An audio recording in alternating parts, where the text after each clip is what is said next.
So here we go again. This is number 69, the Darkness to Light Godcast. Myself, Jim McFadyen, and the Vortex, here in Lanark in Scotland. And this one is, number 69 is going to be called Divine Timing. I've been finding myself recently speaking a lot about timing, and this one, again, the timing of it's interesting. At a time where the timing of this Godcast getting recorded, and over the last week or so I've started recording the second, another series basically called The Catch Up. So there's 3 of those already been released on different formats. I had a wee look on, and this is where it gets confusing, I had a wee look on YouTube to see what they were called, because I wasn't sure whether this is going to be a Godcast or whether it was going to be a Catch Up. And I'm already starting to confuse myself a wee bit, and the fact that I'm for the first time, this is number 69, so it's been probably a year now. It's obviously been over a year, but probably a year and a half-ish, almost. I've been doing these now. This is only the second time that I've kind of been in front. I like to do them week to week as they're coming up, so Monday night, I'm always working Monday night, and then Tuesday night there's something on at Vortex, so normally something on Tuesday during the day for me, and then Wednesday's normally an recording day, and then depending on where Michael and Fern are, depends on, they're obviously they're still travelling the world at the minute, they're somewhere down the south of Spain, so to have it to send it to them and then get it edited and get it uploaded, and trying to keep that whole process as simple as possible. Even today I realised that the lights that I had, Michael actually bought these, no fancy lights, but better lights, to light up, and I'm thinking the minute I'm behind the lights, it feels quite staged, and it feels quite, it almost becomes a wee bit too complicated, and if you're, if I need to try it and have to do it in a certain way, it becomes like too much like hard work. And the timing of recording them and putting them out, and there's obviously a time where that takes depending on where they are for upload speeds and download speeds and all that kind of tech stuff. Sorry, I'm maybe getting a wee bit out my station there with that stuff, but it takes time, so for this just now where I'm at, I'm a wee bit out of sync, because I'd normally record them as I'm going, week by week, but now there's one about to get released this week, which I recorded last week, and then there's 3 catch-ups that I've done, and I'm also going to be planning to do more catch-ups. It's a wee bit kind of messy for me just now. I'm trying to keep it simple. I'm trying to kind of, again, timing's absolutely perfect. Timing for this stuff to come up, and the expansion of it and all that kind of good stuff. So divine timing is obviously, where I'm leading to with this Godcast. But timing is a theme that I'm talking about a lot just now, especially over the last few weeks. The timing of this work and how, people get round about it, and in so many different bits that, depending on, the timing for your healing, the timing for your expansion, the time for being exposed to this work, the time for getting about it, the time for applying it your life, there's a timing, I believe, for everything. It's like the farmers know the seasons, and there's a certain time of year, maybe different now because we've got kind of 1.5 probably seasons here in Scotland. The reason for the lights is because it's so bloody grey outside, and I actually put the big light on above, so it's just a normal light, but it's like the seasons are definitely different now, but the farmers know that there's still guidelines, and especially look into things like biodynamic farming, the timing's absolutely everything. And that applies to obviously us as well, when you understand how it goes together, and you're on a path and you're trying to reach a certain destination in a certain place, with your life. And it's been interesting for me, again, the timing for us, within the community, the timing for me in particular, it's fascinating because the relationships that we have now, we were speaking to each other sometimes on a daily basis within the Vortex community, and seeing where people are at, and you can tell when where somebody's at within their journey, when they're doing great and they're flying and they're on it, and then there's other times, which has been for me recently, where you've been off it, absolutely off it, and you're away from it, and the interesting from that perspective as well, when you're the timing of like being off it, and being alright with that and being away from it, and understanding how all that goes together, so we're in the verge now. There feels like there's after a long period of like stagnation, which could only be maybe 2 or 3 months maybe. It's been a fantastic year, all year's been great, and it's only really been the last few months, probably since the end of summer, that the kind of stagnation for myself came in, and the stagnation for many people. It's amazing how almost like synced we are with each other, maybe because we're going through this together, but it's fascinating for me to watch it, when I'm off it and then somebody else, and then before you know it, there's 2 or 3 that were, almost like many of them, like the backbones of the community, the ones that are like showing up every single day for the meditations and contributing in the group and, supporting, with the different classes and the online chat and all that kind of stuff. And it's just interesting, watching, where people are at in their life, and you get to know their stories, then, where they're at, the timing of, their ability to do the stuff that needs done, and relating to this, the work that's required even, taking care of yourself and doing the work, the breath works and the meditations and the cold exposure and the meditation, the intentional practices that get you to that place that you're trying to get to. And then other times where people are completely away from it, and they back off it, and then it's just again, the timing of it having it in your life. So it's the ebb and the flow of it is something that needs to be, you're not meant to be on all the time. You're not meant to be in that place of well-being all the time. You're not meant to be flying all the time. I've experienced periods where I was absolutely flying for long periods of time. I think the longest was probably 8 or 9 months. And this year was a good run at it as well. I had probably 5 or 6 months this year where I was really on it. I called it full God. Really consistent and flying and doing the cleanses and just doing it right. Doing completely committed, all in.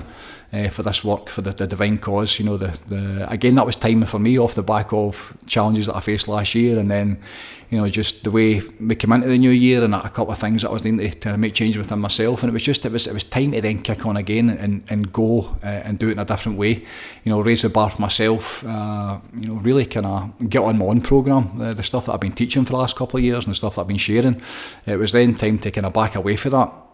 And start to apply the stuff that I was teaching to myself and bringing it in my own life so that I could get the benefits, because that was absolutely gone, So the great run at it, it's been a fantastic, this year has been fantastic. And then when you come off it, when you're doing great, and this is where, what I'm talking about when you're on it and off it and being in that, like the way you would like to be, that flow state, that place of well-being.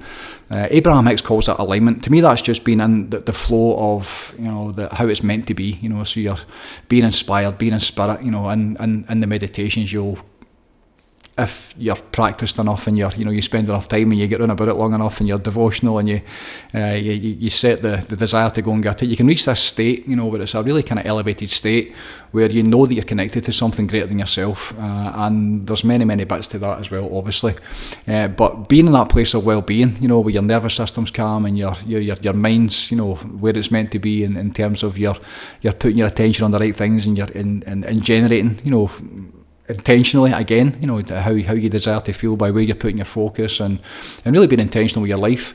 When you're in that place and things are going really well and you're feeling good and you're sleeping great and you just seem to be on the kind of that upward curve, that upward slope, that upward trajectory.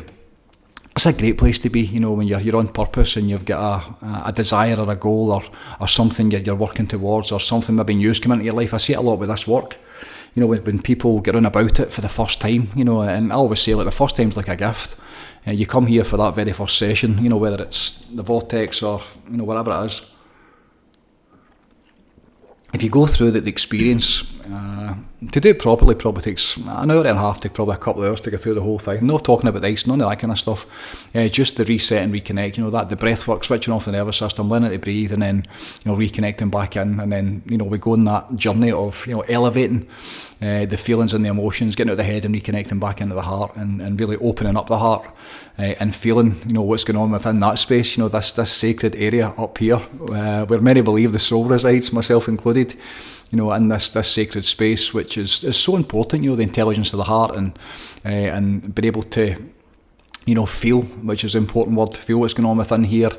And what comes for that, when you start to feel things like gratitude, when's the last time you were grateful? When's the last time you felt gratitude in your heart? Some people have never done that, so when you go for your head and you're stressed out and you're coming in and you're maybe not in the best of places, if you're struggling, and then you're able to switch that off, switch off the mind, switch off the nervous system, and then, through guidance, to reconnect back into the, where you're meant to be, back into the heart and back into the soul.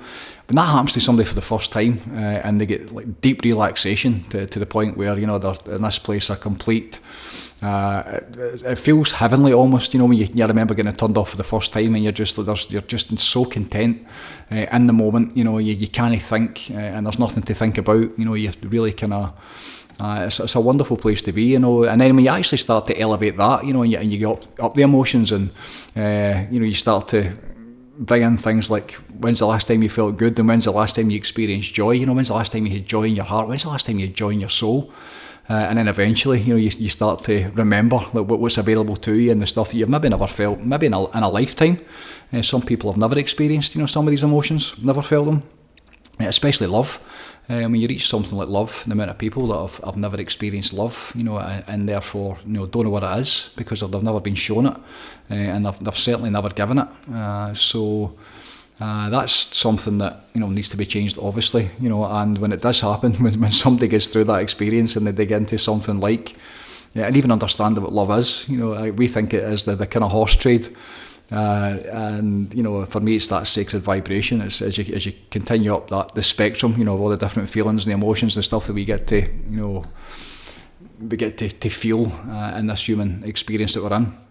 You get right to the top of the tree, you know, you start to get to things like, you know, joy and appreciation and feeling grateful and gratitude. Once you get to the very top, which is unconditional love, that's you, certainly, and that's the bridge to the divine.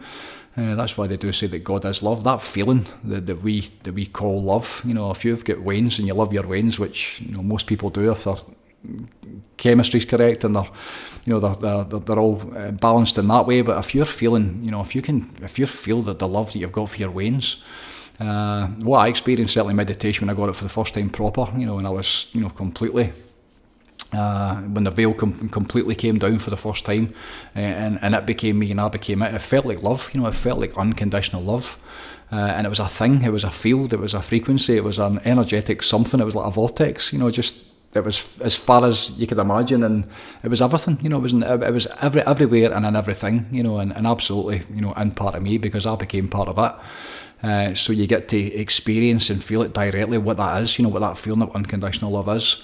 You know, so when something like that, and it doesn't need to be at that level, you know, even just switching off the nervous system can be like a literal miracle. Like somebody getting back for a good night's sleep, you know, after going through breath work and learning how to calm the nervous system. When somebody leaves in that state, you know, I say often, you'll leave here with a cape, you know, you'll leave the vortex with a cape on, because you remember the power that's inside of you, because there's nothing to learn. It's all about remembering, isn't it? So when you remember that and you leave here, then that period of you know, what happens with a massive shift in consciousness, with a massive jump in your own personal experience, you know, in terms of what's available to you, then that can last for some people. In fact, one of the lads just now, one of the boys within the group, has probably been on a wave since last spring. So probably over a year and a half since he came in. Now, he was naturally buoyant anyway, and he'll be on here at some point, but recently he came off it. You know, this is a lad who was just like fucking everything, you know, happy, joyful, in a good mood, always fun, you know, light-hearted, always great stories, just fucking brilliant, you know. And so to add this work, you know, or maybe I never saw him before that, and then see him when he came in, the changes that he made, and getting to know him over the last year and a half, like just somebody that's great to be run about. And he enjoyed it for probably the best part of, I would say 18 months, easy. And it's only really been over the last couple of months where he came off it for the first time.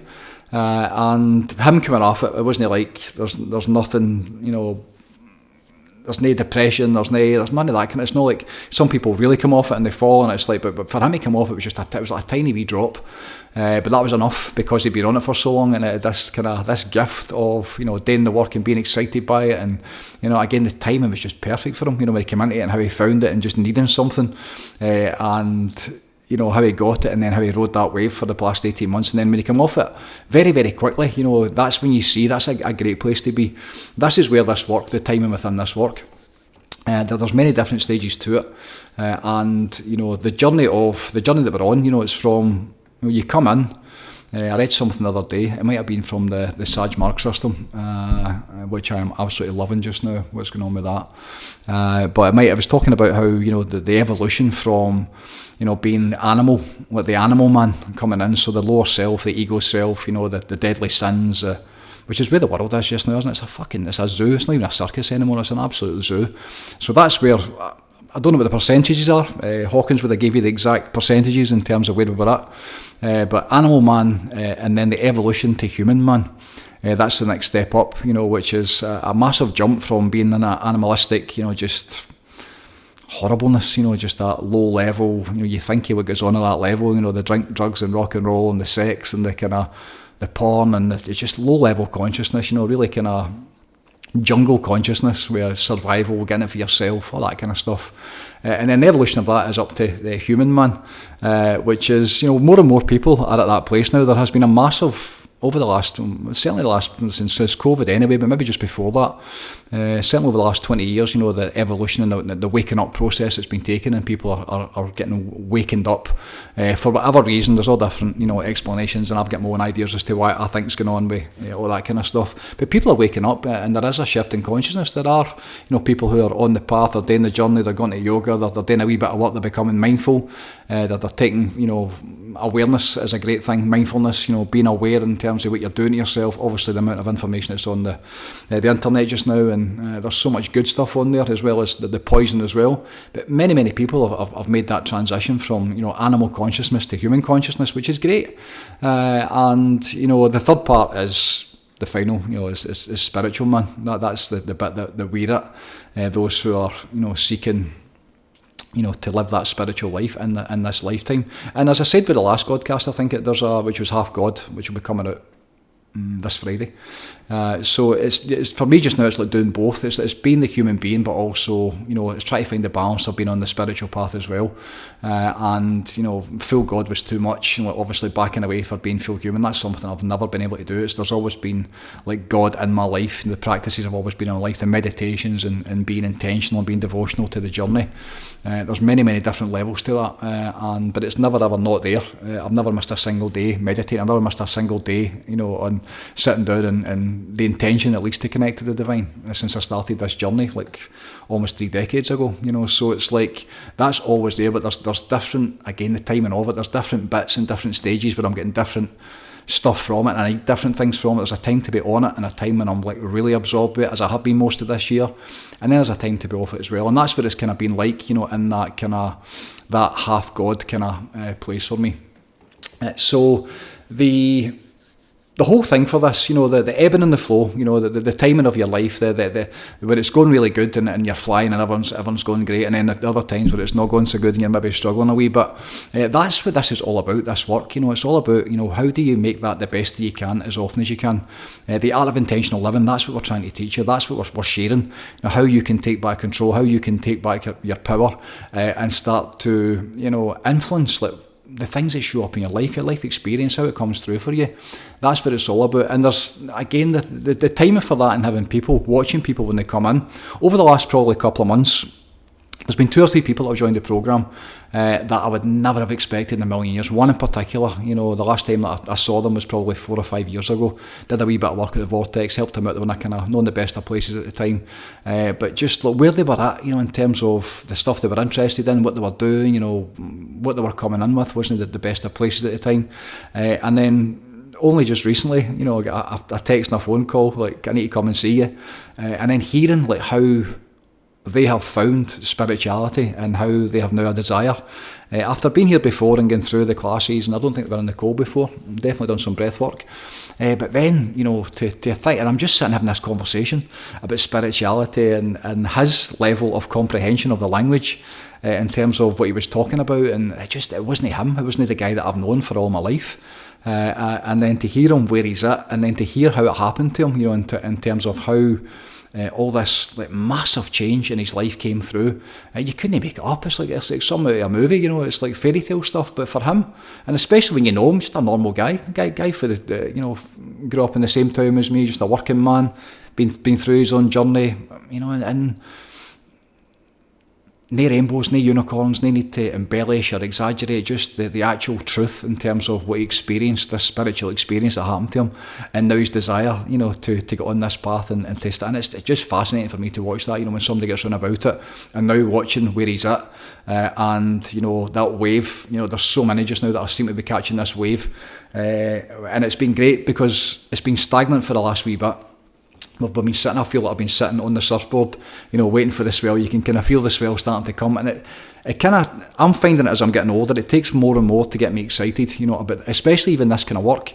The stuff that I'm doing, when I remember like the first time presenting in front of like a single person, or the first time working with somebody, and then thinking what it'd be like to like work with 10 people, and then you make the progress through it. And before you know it, I think over 1,000 people is the most I've spoken in front of. And the timing of all of that, the evolution of all of that in terms of, you know, who I was becoming and what I was doing and getting excited at different stages. As I'm getting older with this, and I'm feeling that a lot just now with social media, there's less and less that's really starting that's pulling me. And I think over the last couple of years, because of how much we've put into it, myself obviously, and the team as well, Michael and Ferd in particular, in terms of getting the programme together, and we've really went for it. You know, we've hammered it in so many different fronts, you know, and the expansion for me and the effort for me, the work for me. It was full on, you know, it was a real, and it was all good stuff. It was never hard work. It was always, you know, I was always up for it. I always felt the timing of it was, again, timing is absolutely perfect. How Michael and Fern appeared and came into my life, and what Michael said to me standing at the fire one night down at Maulesley Bridge was like, "You're not even trying." And at the time I wasn't even trying. I was just doing my stuff and, you know, doing my thing and trying to help people, and the Vortex was it was doing fine. And then, you know, what came off the back of that was the last, that's almost 2 years now, since we kind of started to make the recordings and put something together. And even them, I remember them saying, sorry, I'll be let you know, which means I'm going to Baringa, so my mum would say, showing them for the first time what I had, you know, my books and all the stuff and how I'd put it together, and showing them the wheel for the first time and how it tied all the Vortex stuff together. And then the last couple of years have been full on, you know, it's been really intense, probably up until the turn of this year, so probably a year and a half.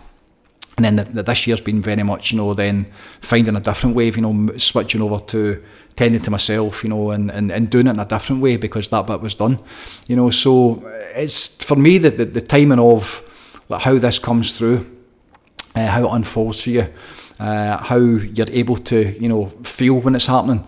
That's all comes down to awareness. That all comes down to, you know, again, like waking up isn't just enough. So many people are waking up just now. I laugh at the conspiracy theorists and the truthers when they wake up and they can see the world, and I'm like, what fucking good does that do? Nothing. In fact, it makes it worse. The whole truther movement, the amount of people that are on shouting and bawling about how bad the world is, that makes it worse, you know, because when somebody sees that, you know, it obviously makes you feel bad. You know, that's why you must try and stay away from it as much as possible. All the news, there's no good news. And, you know, being on about that and you know, watching what it does to people, because you reach a certain point, there's nothing you can do about it. You know, so you reach this place of kind of almost like hopelessness.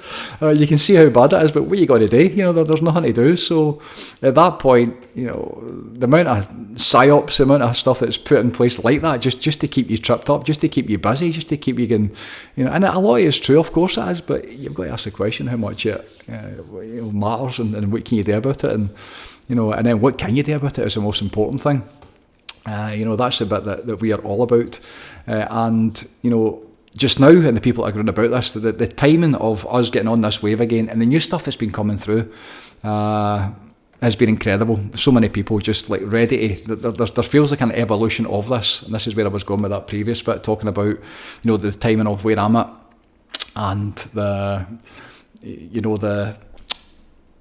the stagnation that comes with that. You know, you reach a certain point where you batter through the programme and it's right, okay, great, and excited for everything that's going to come for that, and then it kind of, and then you stop, and then you see where you're at, and you see what you've created, and we're, you know, and then there's a kind of almost like for a period there, it was a complete break away from Michael and Fern when they were travelling, and just taking a break from it because we'd done the work, and then it's like you've just got to kind of let the dust settle and right, okay, so what have we just done, what have we just created?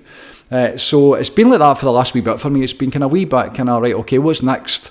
A wee bit stagnant, and in those cases, you know, in that time where you're absolutely off it, the timing to realise, so having the awareness to know that you're off it, and having the awareness to know that that's okay, that you're not meant to be on it all the time, to step away from it and to take stock. And for me, all I've done is basically get on one programme. I've been tending to myself like I've never done before. I've been really looking after myself. I've been every single night. It's been 3:30 this morning. The meditation, couple of hours meditation. The group meditation, which I'll talk about at the end, Half God for November, that started at 5:30, and then what I'm doing is I'm getting back to sleep for maybe an hour, and the sleep that I'm getting after maybe 2-3 hours meditation, there's a process within Sajmar it's called cleaning, which is something, again, the timing of how all that information is coming through for me just now when I'm asking for it and I'm needing something, and how it's starting to show up in different ways. So I've added another practice in the morning time once the meditation's finished, and for about an hour and a half, I woke up, so I must have been finished for 7 o'clock this morning. I've been up for 3, so I do a good 3.5, 4 hours to myself, to tend to myself, and do the meditations and all this stuff. And even thinking about this, what I was going to do with this today, that's where the work gets done. It's not to escape and to become the divine. That happens on occasion, but a lot of the time when I'm in that state, when I'm out my head and I'm feeling, stuff comes through me. When you're in that space, the stuff comes through you in terms of the work that's needing done and what my plans are and the inspiration. That's where it comes when you're sitting in spirit, obviously, and going through it this morning and the process after it, where I'm lying and I'm getting to sleep again, and I'm on the healing bed behind the camera, I'm taking 45 minutes of just doing breath work and relaxing, and this process called cleaning. What you're basically doing is you're allowing the divine light to come through you and to remove the obstructions, or the obstacles, or the resistance, or the samskaras, the subtle stuff, the dark stuff, the stuff that's holding you back, the impressions from previous lifetimes, the stuff that we carry, the events, could be the traumas, could be the heartbreak, the heartache, the stuff that goes into your physical body that you carry in your nervous system within this lifetime, but also the stuff that we carry within our soul as well, and our heart. That's what it feels like to me. That's getting absolutely, when you're in the cleaning process and you're handing it over to the divine. For me, it's Babaji, who is my master. This is the book. One of his books, it's a picture of him, Babaji from the Sajmarg system, second master of the system, the man who I believe is the reason I'm doing this work, nearly 3 decades later, after being exposed to it over a short period of time, right at the start of the millennia. That's when I became, just before my son was born. That's how long I've been doing this, like almost every single day, in a very different way from doing it now, but how, the role that I believe this master has played in it. And all I'm really doing with the cleaning process and within this system is tuning into him and the divine love that's coming through him, the being that he is, and the role that he plays within all of this. Then, it's such a wonderful experience, because I'm not trying to make anything happen. I'm just allowing it to come through me. I'm handing it over and allowing this like divine light that I feel coming through. I don't really see anything, but I can feel. Again, it's all about intention, connecting to that and being part of that, and relaxing the body and surrendering to it. And very, very quickly you can get to that place where you can feel the presence of the field and the presence of the divine, whatever that means to you. For me, that field of consciousness, and then this year, in particular, directly tapping into him, and then this cleaning process where the divine love that's coming through him, and the divine light and the divine grace that's coming straight from God in the field, as well as coming through him. The process and what it's doing for me, and the experiences that I'm getting after my meditation are so profound. And again, it's cleaning. I'm feeling lighter and lighter every single day, and the desire to, when the timing was off, even just a couple of weeks ago, when the timing was kind of a wee bit flat, and what else am I going to do here? Then, the work that needs done to get back up to speed again with it, because you get a period where it's like, it's all right and it's not really bad enough, and it's your kind of life's, for me, this is what it is for me, and I think this is the case for certainly what I see within the community, within the programme. It's like when you get to that point where you understand how it goes together, and you've experienced periods where it's absolutely fantastic, you've been in bliss, you've maybe experienced enlightenment, you've maybe, you're going through your day whistling, and life's going great, and you're attracting stuff, and the amount of people I know that are like almost professional manifestors, bringing stuff into their life, whether it's work or finances, abundance, like different experiences, like just because they're living this life, that's the way that it goes together. We get that, but when you come off it and you're not where you would like to be, and you experience contrast. The first line in my book, when it does get released, is one of my teachers asked me the question, are you enjoying the contrast yet? And that came through Abraham Hicks. Abraham Hicks would talk about being able to see the pain and the suffering and enjoy it. And the way that they would explain that is like, if it's not the way you would like it to be, so i.e. if you're struggling or you're suffering, that lets you see that exactly that you're doing something wrong or something needs to change. So having the feedback loop of your feelings and your emotions, which is your guidance system, the realisation, right, okay, so the pain and suffering I'm feeling here, I don't want to do this. So that's actually a good thing, because with free will I could then go in a different direction and start to change my ways. That's where contrast would be seen as a blessing.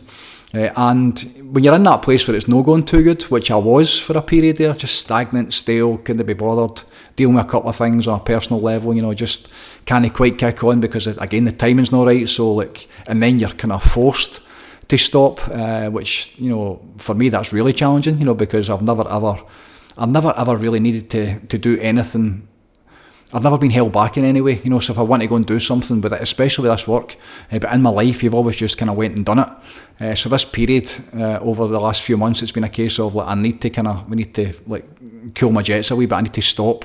There's support required in different areas of my life, so I can't just go and do what I want to do. That's been really interesting.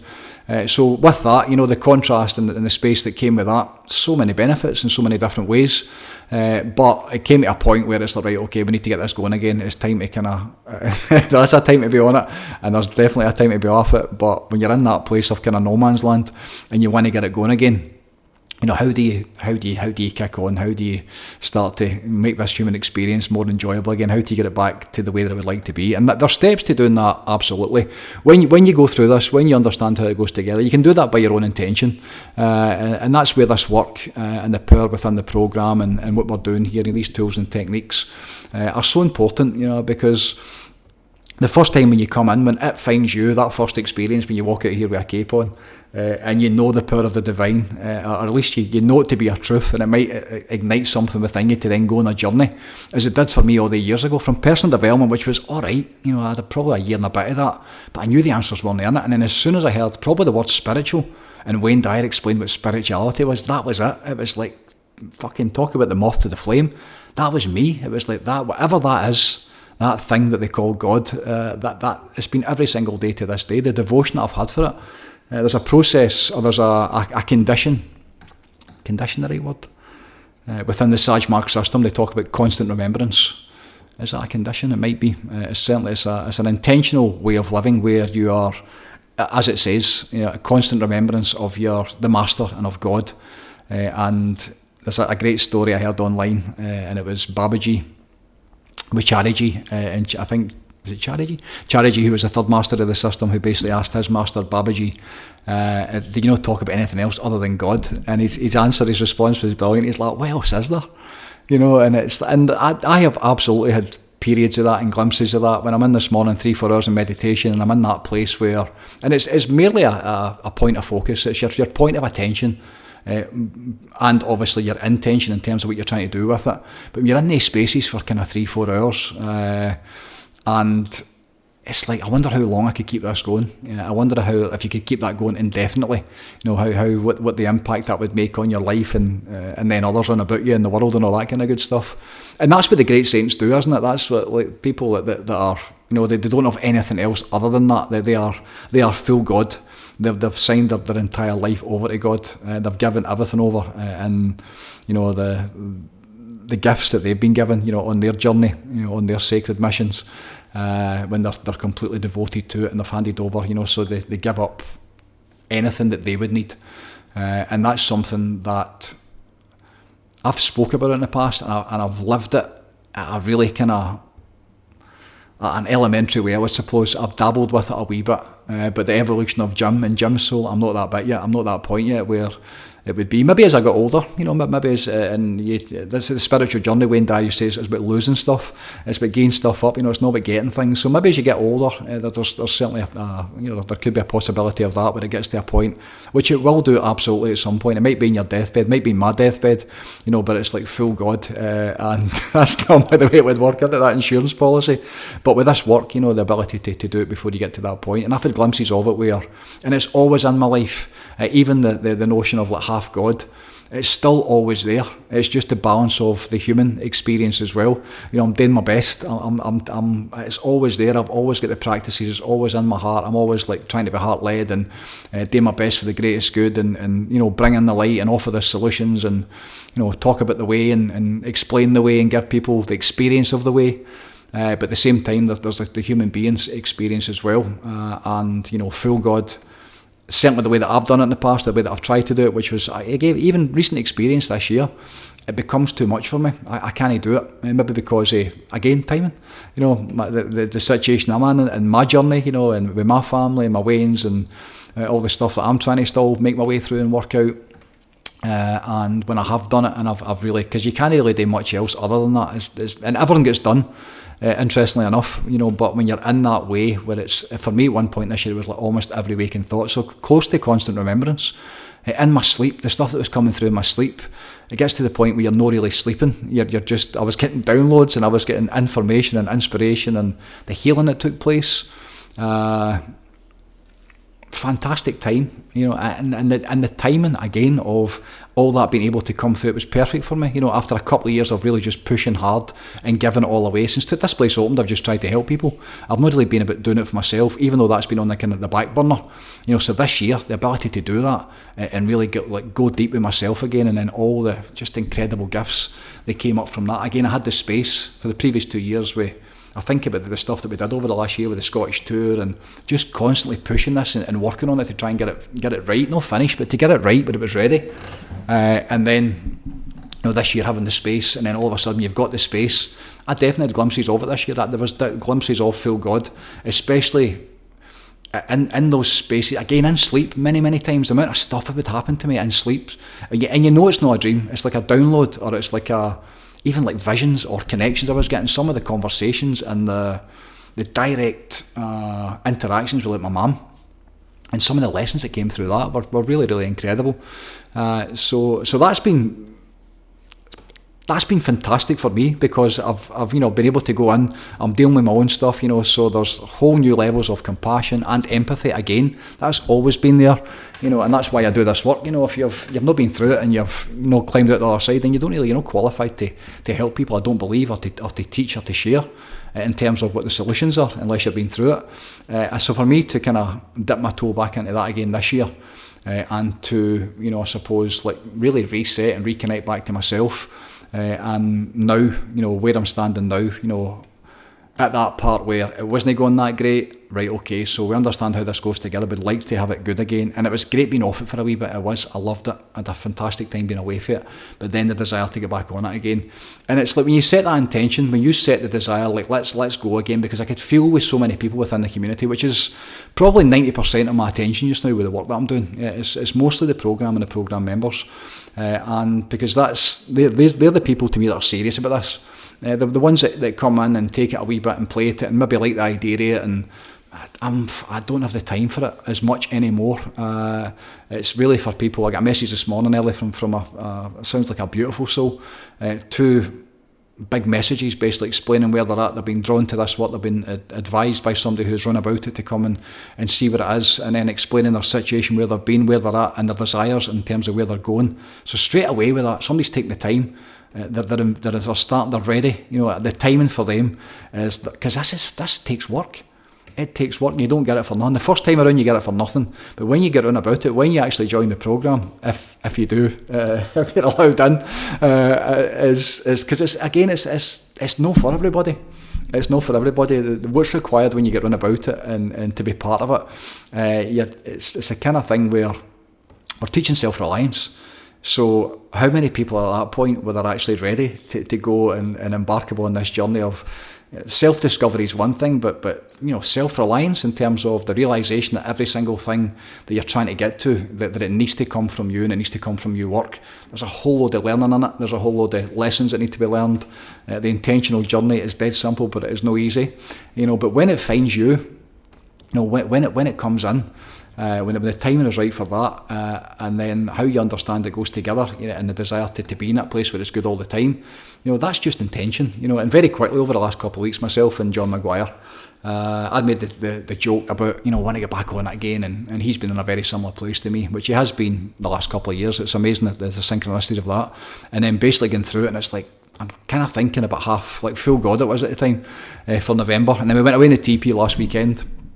And he was needing something as well, and then it was straight away, it's like, okay, let's do it, let's go, full God for November. So back onto we have live meditations. There's a meditation space that's open all the time that anybody can tap into, but what we find is when there's a very specific, there's a set time, and so people are showing up at the same time with the same intentions, then it goes through the roof. The experiences go through the roof. The shifts that take place, the realizations, the healing that takes place, the big penny drop moments that are taking place when people sit in the groups, and it doesn't need to be in person. This is why it's so powerful, the online stuff, and we're all sitting connected at a heart level in that field. We've done, hundreds and hundreds of times, maybe thousands of times now for some of them, you know, and certainly in the recordings and the meditations and the group stuff we've done, the amount of time we've been together, you know, there's something magical happens when we all get together, and we're all online, or whether we're in person, it doesn't matter. So the intention was set, and it's been 5:30 every single morning for November. And between myself and John, we are both holding the space, you know, so we go in, it's a silent meditation, and it's just been incredible. There's been, yesterday morning, I think there was 11 in, must have been about, before 5:30, there was 11 people sitting in silent meditation. This morning, as I said, I was up for 3:30, so I was in and out, so I wasn't tuning in to the Zoom to see how many were on it this morning, but I was in before it, and there was 2 or 3 of us in before probably 4 o'clock this morning, maybe just after 4, you know, so there's something just magical happens when you get on about that, and you tap into it, and you know, the desire to create that space, the desire to get back on it again, to kind of force the time in a wee bit and go, right, okay, it's been a wee bit rough for a wee while now. Now it's time to get back up to speed again. Now it's time to kind of raise the bar. And that's difficult sometimes when you don't really feel it. That's difficult when you're maybe struggling a wee bit, or you can't really be bothered, especially this time of year. You know, the greyness and the change in the clocks and all that kind of stuff. It's an interesting time up here in Scotland, in the Northern Hemisphere. The rain, it feels like it's been raining for a month already, even though it's only been a couple of days. You know, so it's like taking responsibility and deciding to go into this, you know, the winter time, and it's amazing how the work that can get done. And I think it's because of the dark nights, and I think it's because energy is definitely a little lower. There's less, you know, distractions in terms of the sun and people being outside, so there's definitely more of time for almost like hibernation, obviously winter time, and stopping and taking stock, you know, after the year of, we've had a great year here with the weather. It's been fantastic with the sun and all that kind of stuff, so it's probably nice, and it's right to slow down and take stock, and you know, now in November, the meditations, which are twice a day, there's one at 5:30 in the morning, and there's a group at 9 o'clock every single night, the evening group, again online, and the timing of it and what people are getting from it, and watching what's happening, you know, people being drawn to it, and just as Fern said on one of the calls the other day, it's like that. You know, like accountability, just like, I'm going to be there, I will be there, and even the Sunday night, they're down in Spain, and they both come in on Sunday night to the Sunday service, 8:30 on Sunday night, which we have almost every single week. If I'm here, it's definitely on. If I'm away, which I was last week at the TP, then we missed it. But Michael and Fern, them tapping in, you know, again, sitting how many thousand mile away, sitting in meditation, and then after it, the conversations that I hear second hand from different people about what's happening and, you know, what's coming through. It's just wonderful. It's fantastic. It's amazing when this work finds you. It's amazing watching people. There's 2 or 3 just now, like that text this morning, that are getting drawn to it. You know, the timing for them, reading that man's story this morning and seeing where he's been, and I'm going, this is perfect. This is absolutely perfect for you. You know, especially same stuff that I've been through, you know, all the same stuff that many of us have been through, the kind of casualties of war, the kind of, that we are, you know, survivors of, you know, this world and the world that we live in, and you get to that place, it's like, okay, so what can I do to make it better? And you find somebody coming in and they find this, and you can feel it in them before even meeting them. You can feel it in them, you know, the excitement, and particularly if they've spoke to somebody who's already doing it, and they're sharing, you know, what it is that they're doing. And we've got a rule. I've got a rule: never ever try and pass this on unless somebody asks. You know, so when somebody's looking for something, and then, you know, somebody who's doing this work, it doesn't need to be me. Most of the time, it's somebody within the program now, and I'll advise, like, this is what I'm doing. This is how it's helped me with my trauma, my addiction, my grief, my pain, my soul, whatever the fuck it is. It doesn't matter. When people are ready for it, when the timing's right, and then they come in, it's just the most wonderful, beautiful thing to watch. You know, somebody just really getting their teeth into it, and you know, the stages to that. You know, from just getting it, because waking up's the start, isn't it? Just waking up. It's funny just now, like watching just a fucking circus. The whole thing's a circus. It's almost.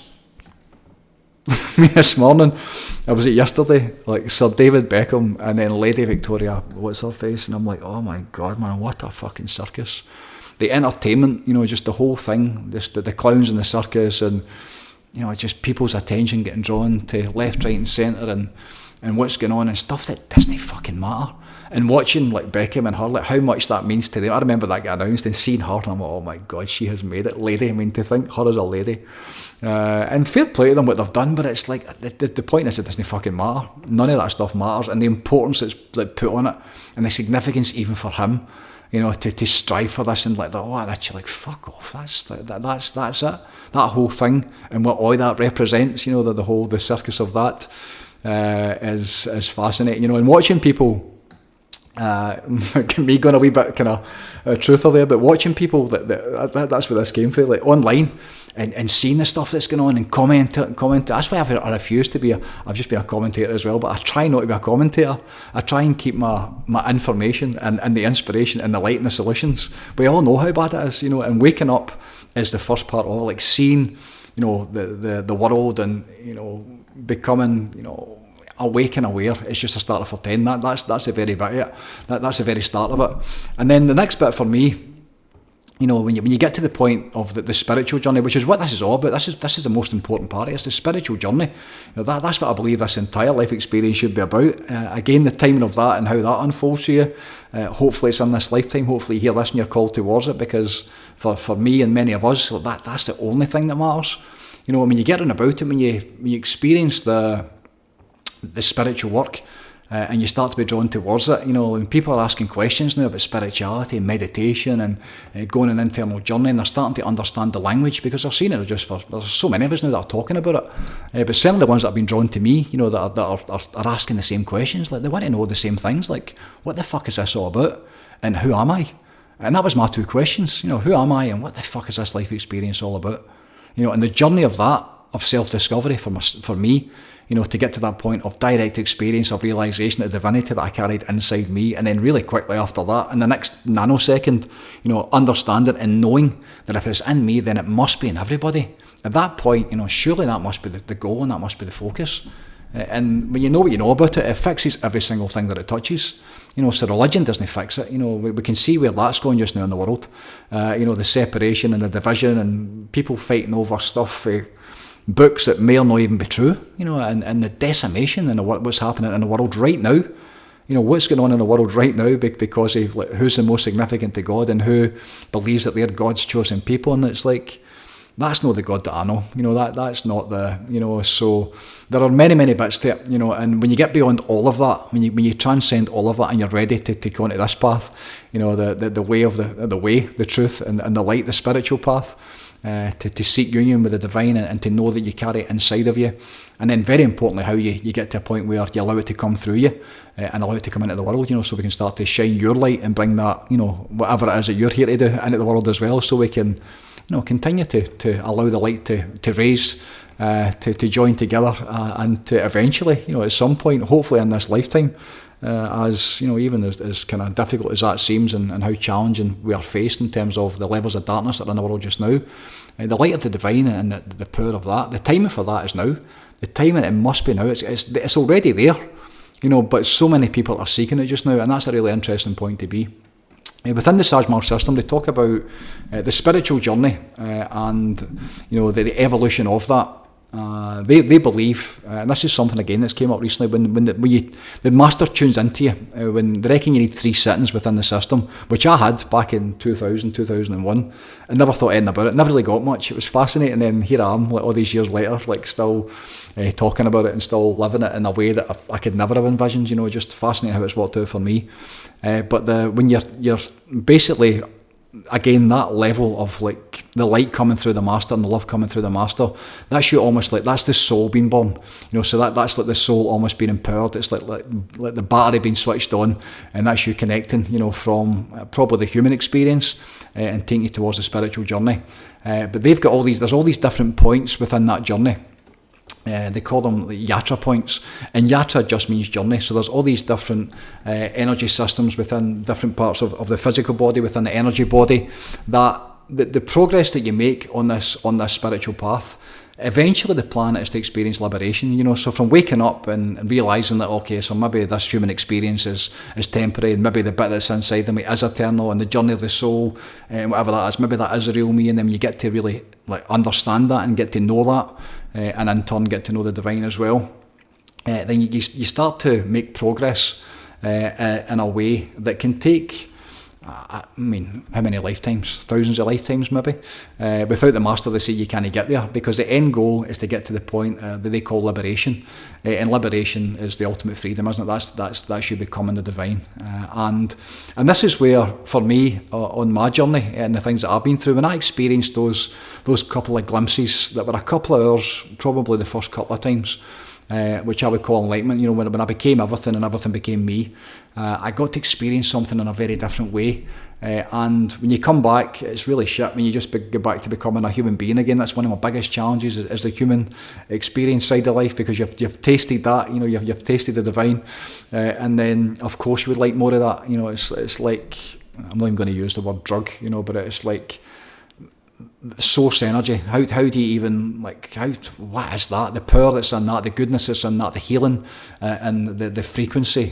When you're exposed to that and you're on about that, of course it makes you feel in a way you've never experienced before, and of course you want more of it. So to come back to the human beingness of things is very, very tricky. It's one of the biggest challenges that we face on this path.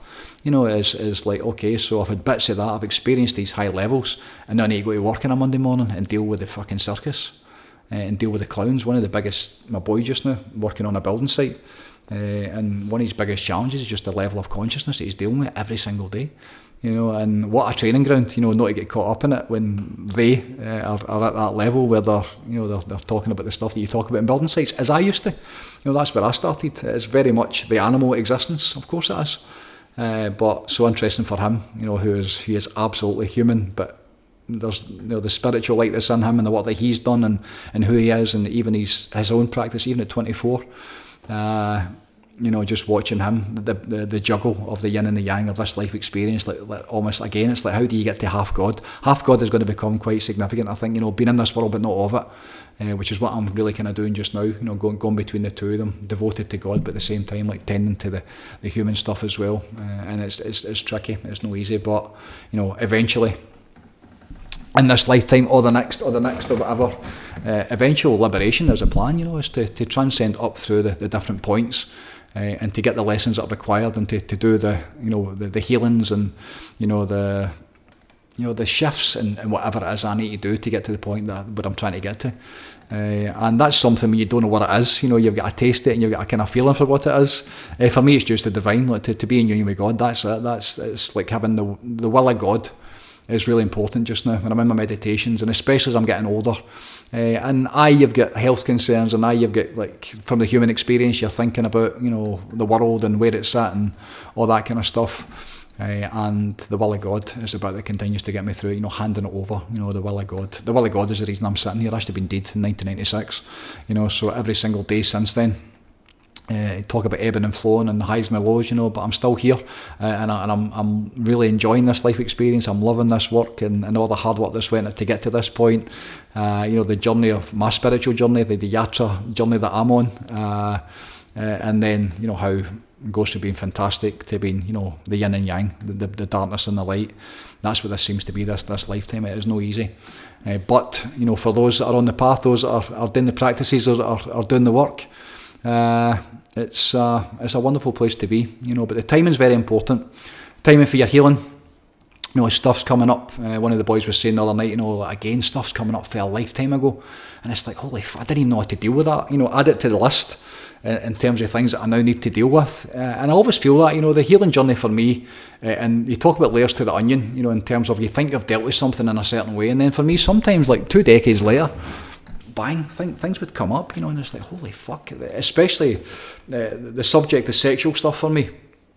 And that's so vast, from over-sexualisation at a young age, in terms of what you see and what you hear and what you pick up, to sexual experiences, to there's so many different bits that go into that, but some of the things that, now what I know about, obviously the divine innocence of a child, and a child, I would say, somebody who's up to probably, I don't know what the age is, it could be 18, it could be 21, it could be 25, with the brain's fully formed, and, and then at that point you become an adult, so maybe it's right up to that point, but, certainly, the things that I experienced and the things that I saw, which were normal. A lot of it was normal, but you should never have seen it. You should never have been exposed to it. And then some of the other stuff, the kind of the heavier stuff that I had to deal with in different fronts, making peace with that, and trying to find my healing and trying to find relief and then things like forgiveness. Like if you'd have said to me at the beginning, like forgiveness for certain people, when I started that journey probably 20 years previous, I was like, fuck, yeah, where do you even start? You can't. That's some things are unforgivable. And then many years and many hours and many tears and snotters and contemplation and realizations and different perspectives. Then eventually, you get to a place where you start to see things in a different way, or you evolve and you change, and maybe it's not worth holding on to anymore. So the time is then ready to, maybe I have got the lessons, maybe I have learned from it what I needed to learn, and now it's maybe time to let it go. Great, that's a great place. That timing part is a brilliant bit when you get to let it go, and then eventually things like forgiveness, being able to forgive somebody. And the relief that I instantly felt, like just letting all that go, and the healing that took place in them as well, or the relief that I was able to by just forgiveness. And it was nothing personal. It was by intention in the field, and me just making peace with it and going, right, I've done with this, and I forgave them at a heart level, and that was it done. So just fascinating, the whole journey. It's incredible for me to watch the world and to even how people go through it, without the ability to switch off their nervous system, without the ability to basically calm their mind, the ability to escape.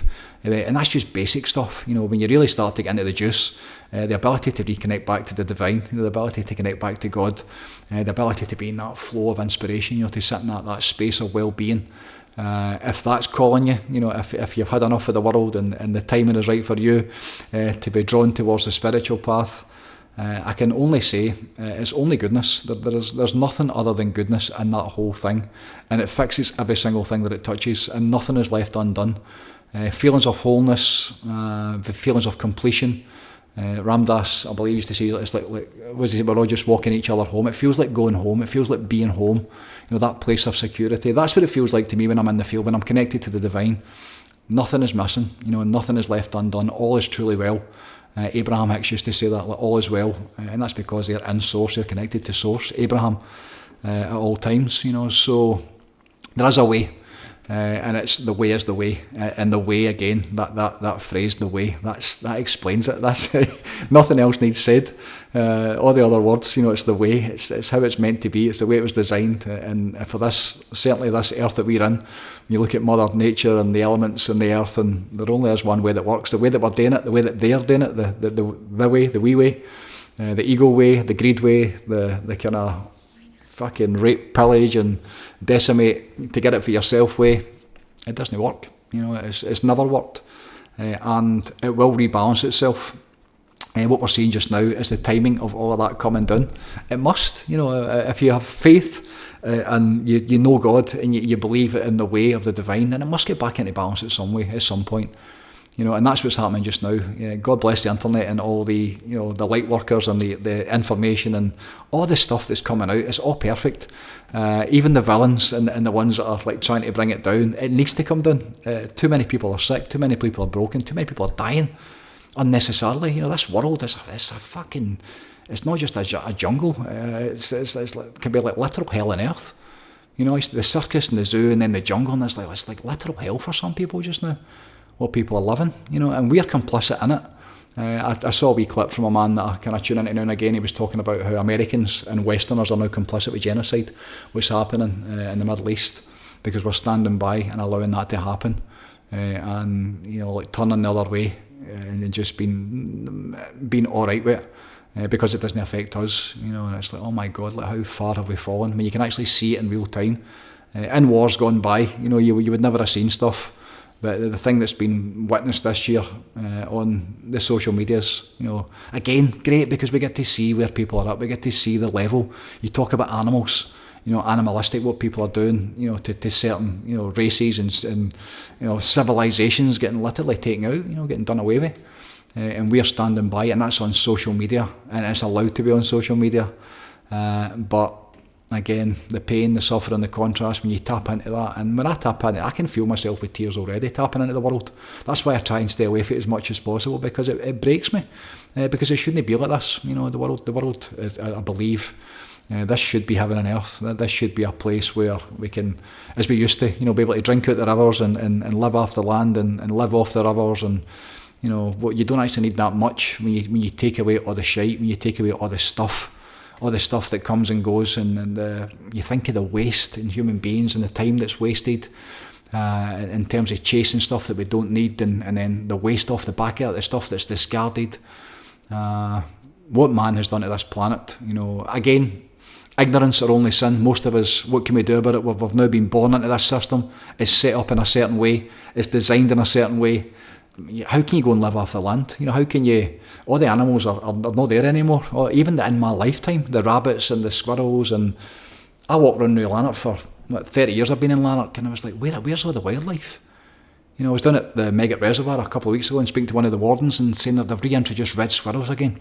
You know, and you just, it's like, I had a good friend a few years ago who lived down in the Borders and used to say they had a freezer full of food at all time because they were out of these ferrets and they'd be out base, and you laugh about it and you go, oh, like country bumpkins and all that kind of stuff, but they were living off the land. You know, he always had like a venison in his fridge, or a deer that he'd shot, or a rabbit that he'd caught, and he was always like, knew how to gut it because he'd learned from his grandfather. And it's like, and then you look at it now, like all the animals are dead. You know, the local produce, even in Lanark, this Clyde Valley, you know, the produce that used to be grown in this whole area, and you think what it is now and who owns the properties, you know, the supermarkets and whoever it is. So there's not even any kind of, no, there's none, but it's limited in terms of how it used to be. You know, the landowners and who owns the land, and all the wee markets. Lanark Market was fantastic every Monday forever, but all the local growers, they're no longer there because they can't compete with the supermarkets. You know, so it's like, how do you get back to the way that it was meant to be when you're under such control? And in fact, the entire system that we are in, we're so reliant on it. You know, we are like, and if it gets taken away in any way, shape or form, I've always said, Armageddon, 3 days, shut the supermarkets, stop the supply chain of food and watch what happens. I remember back at COVID when they were talking about the possibility of toilet roll shortages, and people were losing their fucking minds. You know, so if you take away the fat and the sugar for the fatties, watch what happens. They'll be eating their wains in the street. It's a crazy time. It's a crazy time we're in, and that's why, you know, all focus needs to be in the light. All focus. If you're drawn to this, if the timing is right for you to come and switch over from the dark side of the force, you know, and come towards the light, and get on the path, you know, of solutions and trying to make this place, you know, get it back to the way that it's meant to be. There's so many, and the intention is to help people. Surrounded just now with people within the Vortex, within the community who are teachers. They're learning now. Some of them are actively learning how to become teachers. I'm training a couple just now myself with breath work and teaching the intentional breath, and then putting a whole system together so they can actually help people. That's what it's all about. You know, how can we help people? These people have got it for themselves. This work has literally saved their lives, and now it's like, okay, how can we pass this on? And what you hear from all of them is they feel so good when they help other people that, you know, that is for me, that became my money. Money still means and did mean fuck all to me since Ibiza when I came back. It's meant nothing to me. Now, obviously, you need it, a certain level of it, but to do the things that you need to do to get it and to chase it, I refuse to do it.